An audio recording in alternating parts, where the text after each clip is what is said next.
She smeared human waste on my son's face, called it art. He collapsed on stage. I didn't call the cops. I dragged her by the hair, tied her up with her own banner, and shoved her face into the same filth she smeared on him. They didn't stop me. They clapped. But the most shocking part? Watch. Just don't blink. Tyler hadn't smiled in months. Not a real one. Not since the day we lost her. He stopped speaking much after the funeral. Just curled up in his room with sketchbooks and headphones, drawing in silence, the pages turning darker with every new line. I tried everything. Counselors, weekend hikes, even getting a dog. But nothing reached him. Not really. Until the invitation came. The HOA was organizing a community art festival, and they'd be selecting young artists to present live pieces in front of a local crowd. The moment I told Tyler, his fingers twitched like they hadn't in weeks. He didn't say a word, just walked to the kitchen, grabbed a pencil, and began to sketch. For the first time in nearly a year, the light in his eyes flickered back to life. He worked nonstop. Days blurred into nights. His room filled with charcoal dust and taped-up drafts. He drew like he was trying to breathe through the paper. His final piece? A single tree standing in a storm, with two silhouettes clinging to its roots, one big, one small. "Me and Mom," he whispered one night. "She always held me down when I couldn't stand." I held back tears. I didn't want him to see mine. Then came the email from Karen Whitmore, HOA president, queen of smiles too tight to be kind. She congratulated Tyler for being selected as the youngest featured artist of the event, called his concept bold, raw, and emotionally mature. She even sent flowers. I should have known something was off. But all I saw that night was my son, holding a paintbrush with steady hands, smiling at his own reflection like he wasn't a ghost anymore. And I thought, just maybe, we'd finally made it through the worst. I had no idea the real storm hadn't even started. Karen Whitmore was the kind of woman who wrapped poison in ribbon. She ruled our HOA with the grace of a pageant queen and the subtlety of a guillotine, always hosting fundraisers for community enrichment, always posing for photos with local mayors and media interns, always smiling just a second too long. Years ago, when Tyler first submitted a painting to the HOA's seasonal art drive, she rejected it without a glance, said it was too dark, too disturbing for the neighborhood's image. That same week, she praised a canvas of a teacup on a marble table as revolutionary. Tyler was 12. He cried alone in his room for hours. After that, I started noticing things. Our mailbox mysteriously smashed. Petty fines left on our door. Grass half an inch too high. A bird bath not aligned with HOA standards. Karen never said a word to me, but the pattern was clear. You either played nice or you paid, over and over. I refused to bow, and she never forgot that. So when she emailed us this time, praising Tyler's concept, calling him a gem of our community, my instincts screamed. But Tyler? He lit up like someone had switched the sun back on. And how could I take that away? She invited us to a pre-event orientation dinner at her estate. The house stood like a wedding cake no one could afford. White pillars, bronze lanterns, a circular driveway lined with trimmed hedges and gilt. Waiters in black ties served water like it was champagne. Guests laughed too politely, too loudly. I watched Tyler shrink into himself with every handshake. Karen floated through the crowd, silk dress swishing like snakeskin. When she reached us, she cupped Tyler's face with both hands like he was royalty. "You're going to move people, sweetheart," she cooed. "Your art, it's real. We need more of that." She turned to me. Her smile thinned. "You must be proud." "I'm surprised, honestly, but impressed." There it was. The knife under the napkin. The rest of the night was a blur of flattery and wine. She handed Tyler a custom artist's pass and told him to be at the venue early. "We've prepared something special just for you." Later, as we walked back to the car, I noticed the parking ticket on my windshield. "Illegally parked," it said, in her private circle. Tyler didn't see it. He was still clutching the artist's pass like a lifeline. But me? I'd seen Karen's kind before. And something told me, whatever she'd prepared wasn't paint and canvas. It was bait. Something about Karen's smile didn't feel right. If you felt it too, comment 7 below. Let's see who's already reading between the lines. The morning of the performance arrived beneath a sky too perfect to be trusted. Sharp blue, not a cloud in sight. The community plaza buzzed with cheerful cruelty. Booths were lined up like toy soldiers, families gathered in linen and pearls, and soft jazz piped from overhead speakers, as if nothing in this world could rot. We arrived early, just as Karen had instructed. Tyler wore the only button-down he hadn't outgrown, sleeves rolled, knuckles pale from clutching his sketch roll. He was quiet, but his steps were steady, focused, hopeful. We found his designated booth, a pop-up canvas tent with his name painted on a little wooden placard. Inside was a blank easel, 2 buckets of water, a drop cloth, and a small metal table. The palette and brushes Karen promised had yet to arrive. Tyler unrolled his sketch for reference and began prepping the area. I stayed a few paces back, close, but not hovering. I wanted to let him own this. Minutes ticked by. Other artists set up. Crowds swelled, still no paints. Tyler glanced around, confused. I walked over to the volunteer tent. "Excuse me, we're missing his materials," I said. The teen behind the desk blinked. "That's not my station. Karen handles special exhibit kits." I turned, and that's when she appeared.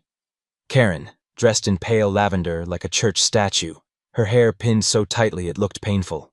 She smiled with full teeth and stepped toward Tyler's tent holding something behind her back. "We didn't forget you, darling," she said, her voice amplified slightly by the mic on her lapel. "We brought you something better, something unforgettable." From behind her back, she revealed a covered tray, silver, polished. For a moment, I thought it was a prank, some performative art gesture. Until she pulled back the lid. The smell hit first. Raw. Putrid. Violent. The tray held a shallow steel pan filled with thick, brown-black sludge. Mounded. Wet. Too real. The crowd froze. Someone gagged nearby. A woman fanned herself rapidly, muttering, "Oh my God." Karen beamed. "True art," she said into the mic, "comes from the rawest places inside us. And what could be more raw, more real, than the waste we all carry? Ladies and gentlemen, today's medium. Human truth." And she set the tray down, right in front of my son. Tyler didn't speak. His shoulders tensed. His eyes widened but didn't blink. He looked at the sludge, then at her, and then at me. He didn't cry. He didn't scream. But I saw it. The exact moment the light left his eyes again, and I knew. This wasn't performance. It was public execution. Tyler stood still, his arms limp at his sides, eyes locked on the tray of human waste as if staring into something he'd barely escaped the first time. The crowd didn't laugh. Not this time. Some whispered. Others looked away. A woman covered her child's eyes, but no one moved. No one stepped forward, except her. Karen circled the easel like a pageant host, arms wide, voice honey-thick through her microphone. "Come now, don't be shy. Your piece last month was about grief, wasn't it? Let's show them what it looks like up close." She stepped closer to Tyler. Too close. I took a step forward, but 2 HOA volunteers moved in front of me, arms crossed, faces blank. "Event staff only beyond this point, sir," one of them said without eye contact. Behind them, my son was cornered like a lamb. Karen crouched beside him, bringing her voice down to a whisper not meant for the microphone. "You know why your mom really died, don't you?" she hissed, gently brushing Tyler's bangs from his forehead. "Because she couldn't stand the disappointment of you." Tyler flinched. I saw his knees buckle slightly, but he didn't fall. Karen stood, then dipped 2 fingers into the tray. Slow, theatrical. The sludge clung to her gloves like tar. And then she did it. She smeared it across Tyler's cheek. The crowd gasped as one. I heard someone shout, "What the hell?" But it was too late. Karen spun toward the audience like it was all part of the act, waving her filthy hand. Ladies and gentlemen, expression. This is what it means to feel, she cried. Art is not sanitized, it is not censored, it is not safe. Tyler stood frozen, waste dripping down his neck. His sketch, still taped to the easel, rippled in the breeze behind him. The tree, the roots, him and his mother, and now, his face, defiled under the midday sun. My hands clenched, my mouth opened, but no sound came. The two guards in front of me were distracted by the chaos rippling through the crowd. Phones were raised, shouting began. Tyler turned his face slightly, his lips parted as if trying to form a word. But all that came out was a thin, shaking breath. He fell to his knees. Karen didn't notice. She was still monologuing into the microphone, eyes wide with theatrical glory. This is transformation. This is the death of polite art. This is... I don't remember hearing myself scream. I just remember seeing red. I don't remember jumping the barrier. I just remember the moment the world narrowed into one shape. Karen. Arms raised, lips smiling, smeared in the filth she'd pressed onto my son's face like it was her signature. The guards barely touched me before I was past them. One stumbled back. The other, I shoulder-checked so hard he crashed into a display table of clay sculptures. Porcelain shattered. Gasps echoed. Karen turned just as I charged onto the stage. Our eyes locked. Her smile faltered. Good. She opened her mouth, maybe to explain, maybe to scream. But she was too slow. I slammed the mic stand into her side. The thud rang out across the square. She folded like wet paper, collapsing to her knees. The feedback from the microphone shrieked through the speakers as it hit the ground. Tyler was still on the floor. Still. Covered in waste, motionless. His hands shook. Karen tried to crawl toward him. I saw red.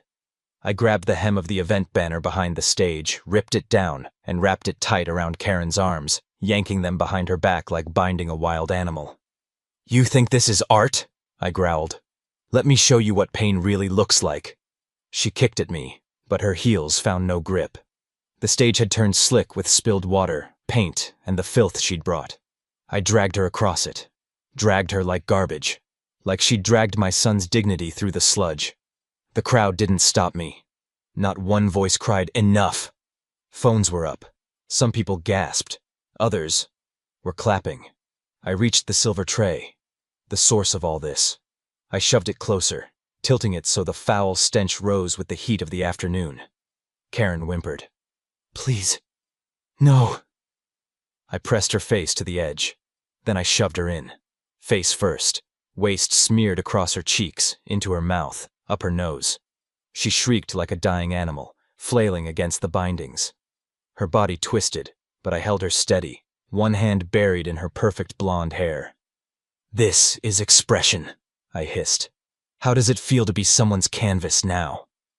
I yanked her back just enough for her face to lift, filth dripping down like melted wax. Behind me, applause erupted. I looked up. Dozens, maybe hundreds, of people stood now. Some with cameras, some with tears, some just clapping. Not for violence, for justice. Tyler had risen to his feet. He stared at me, not with fear, but with awe. Karen lay there, shaking, face unrecognizable. Her microphone picked up her sobs and played them through every speaker in the square. No words, just the raw, broken sound of a tyrant undone. I didn't run. I didn't hide. I stood in the center of the stage, beside my son, and let the world see what happens when you humiliate a child too far. That wasn't art. That was reckoning. And I'd do it again. If it were your child standing on that stage, would you have done the same? Comment yes or no below. I want to hear your truth. The crowd didn't disperse right away. They lingered, still, stunned, unsure whether they'd witnessed a crime or a cleansing. The music had cut out. The jazz was long gone. Only the sharp clicks of camera shutters and the muffled hum of live streams remained. Karen lay curled at the foot of the stage, her designer dress torn, hair caked in the very sludge she had weaponized. Her makeup had streaked down her cheeks, blending with tears and waste until her face no longer looked human, just a smear of something broken. She tried to crawl. She didn't get far. Every time she moved, the audience flinched, as if even now she might rise and twist the story. But the power was gone. Stripped, not by violence but by exposure. I didn't run. I walked past her, slow, deliberate, and lifted Tyler into my arms. He didn't resist. He didn't speak. But I felt his fingers curl against my chest, holding tight, as if he knew the world had shifted and was trying not to fall with it. We stepped off the stage. The sea of onlookers parted. No one stopped us. No one dared. Someone handed me a jacket to wrap around Tyler. Someone else offered water.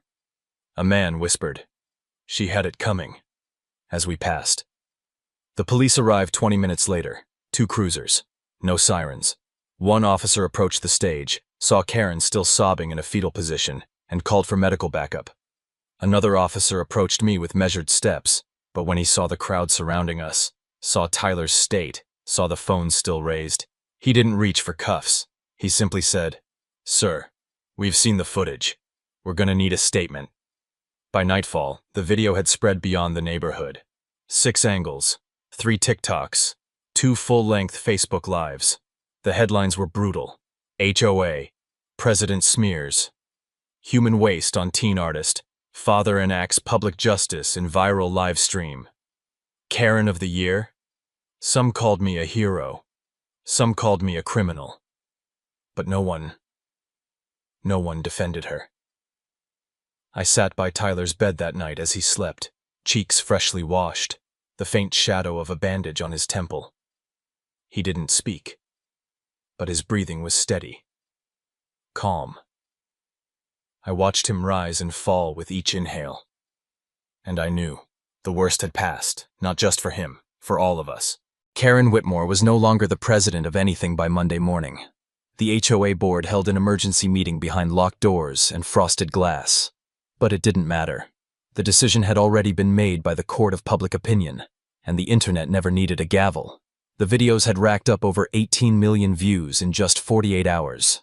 Local news stations picked it up first, then the national ones, then late-night talk shows. One headline read, "HOA president attacks teen with human waste, gets face full of karma." Another was crueler, and maybe more accurate.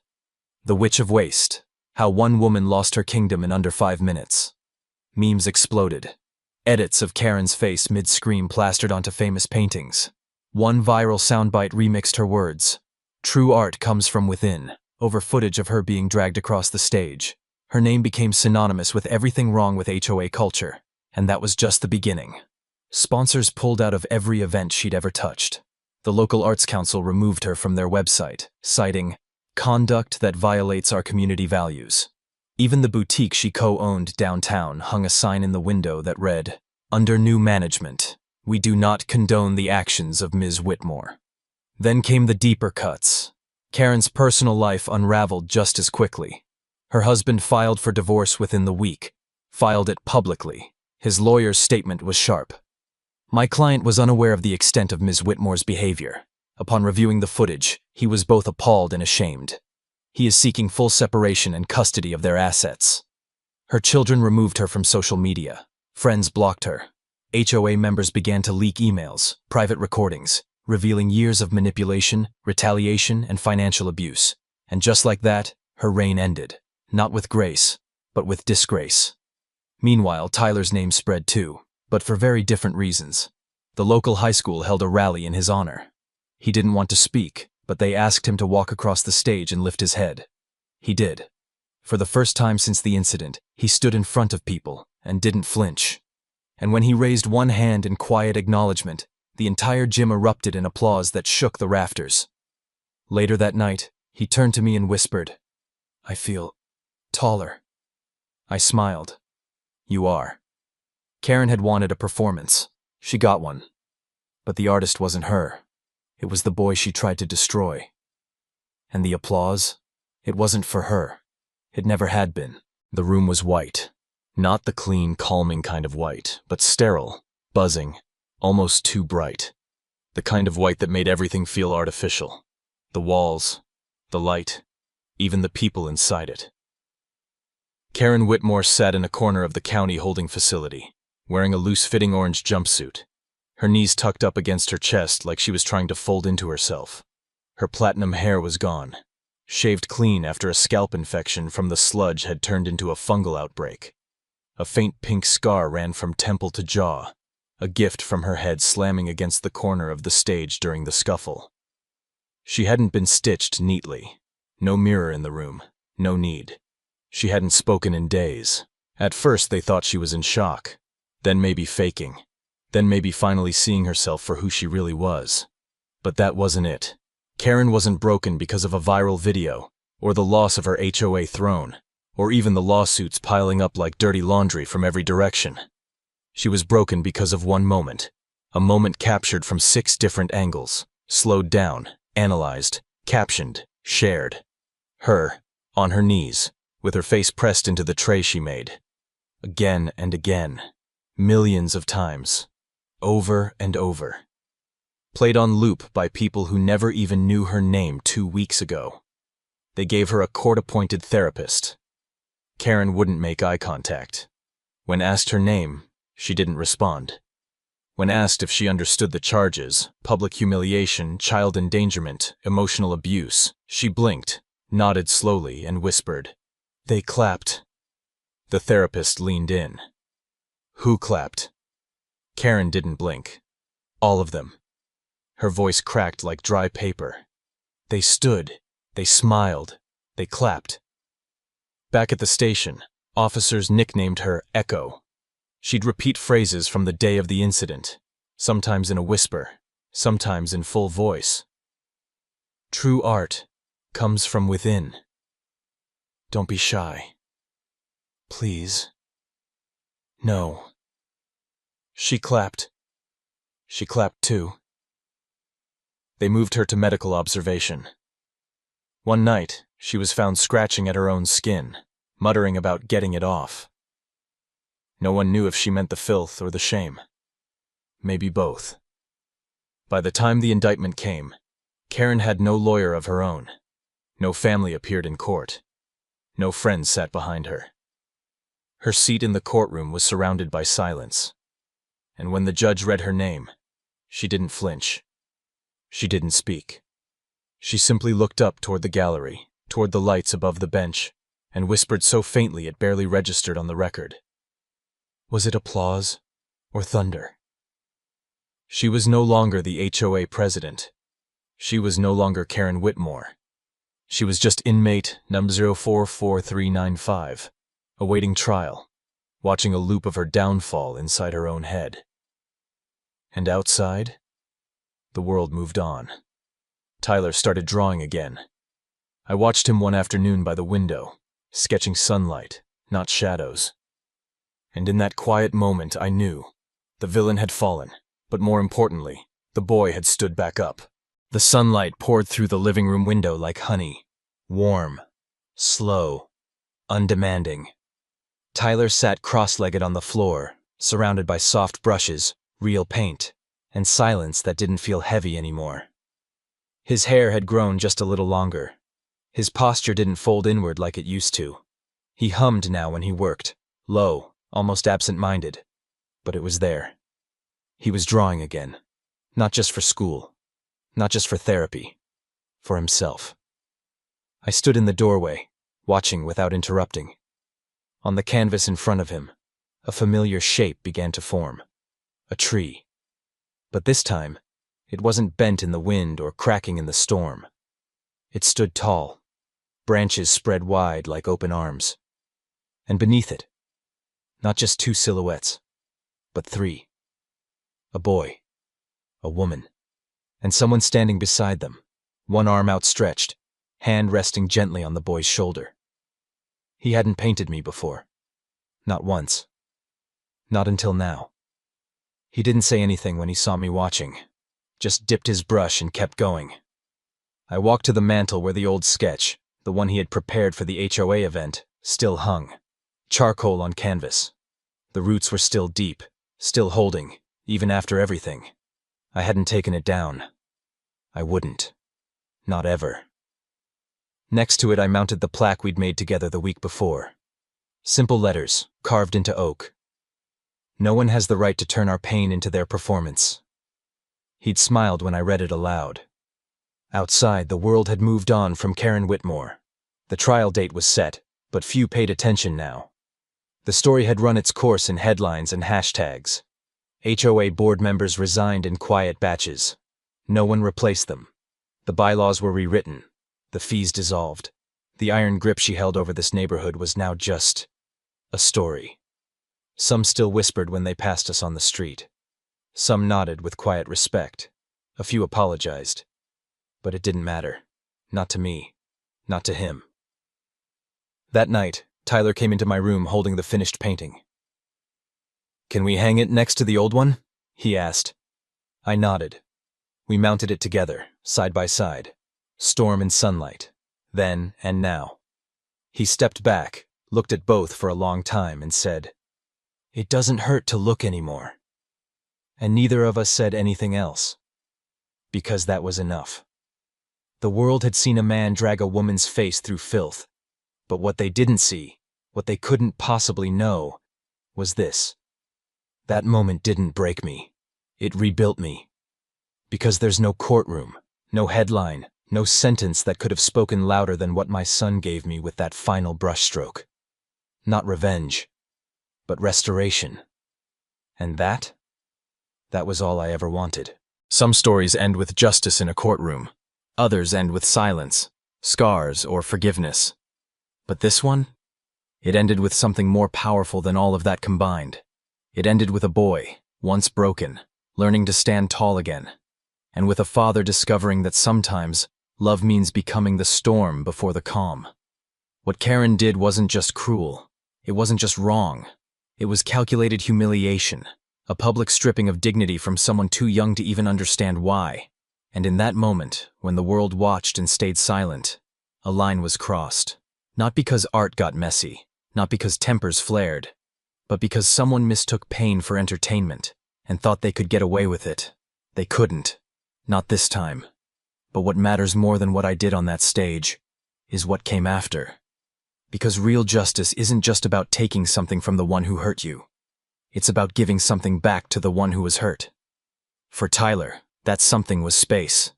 Space to heal. To pick up a brush again. To know that no matter how ugly the world gets, his voice matters. His boundaries matter. His dignity is not negotiable. And for me, it was learning that rage, when driven by love, not ego, can become clarity. It can become protection. It can become the moment your child sees, maybe for the first time, what it looks like to be fought for without apology. So here's the truth. We live in a world that still lets people like Karen climb high off the backs of others, masking cruelty as control, branding humiliation as leadership. But the only power they truly have is the silence we give them. And once that silence breaks, they fall. Hard.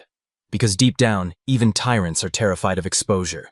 If this story made you feel something, anger, hope, heartbreak, justice, I want to hear from you. Tell me in the comments.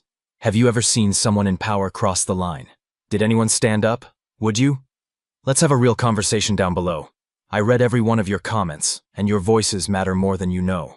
And if this story stayed with you, if you found a piece of yourself in it, or if you just believe in fighting for what's right, then please, like this video, subscribe for more powerful stories, and hit that notification bell so you never miss what comes next. Because in this channel, we don't just tell stories, we expose what needs to be seen, and we remind each other. No one gets to rewrite your worth. Not even in front of a crowd. Not even on a stage. Not even with a smile.